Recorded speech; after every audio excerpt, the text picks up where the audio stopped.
Friends, இன்றைக்கி கார்த்திகை தீப திருநாள். எல்லோருக்கும் கார்த்திகை தீப திருநாள் நல்வாழ்த்துக்கள்.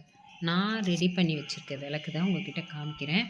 இங்கே பாருங்கள், நான் எல்லாமே இதெல்லாம் பெயிண்ட் பண்ணி வச்சுட்டேன் ஒரு மாதத்துக்கு முன்னே. அப்போ தான் புதுசு மாதிரி அழகாக இருக்கும். நான் இந்த விளக்கு தான் கீழே அட்டை தான் வச்சுருக்கேன். எப்பவுமே அவரை இலை போட்டு தான் வைப்பேன். இந்த வாட்டி அவரை இலை இல்லை, அதுவும் இல்லாமல் சாணியும் இல்லை. மாடு மழையில் வரல, அதனால் எல்லாமே கீழே அட்டை வச்சுருக்கேன். நான் ரெடி பண்ணி வச்சுருக்க விளக்கு இந்த வருஷம் நான் புதுசாக வாங்கின விளக்கு. இது எவ்வளோ அழகாக இருக்குது பாருங்கள்.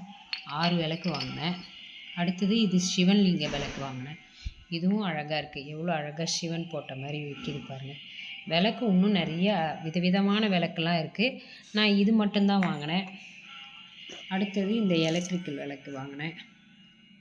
இது மாடியில் வைக்கிறதுக்கு. தண்ணி ஊற்றினா மாடியில் இப்போ காற்றடிக்கிறதால விளக்கு எரியாது. அதனால் இந்த தண்ணி விளக்கு ரெடி பண்ணி வச்சுருக்கேன்.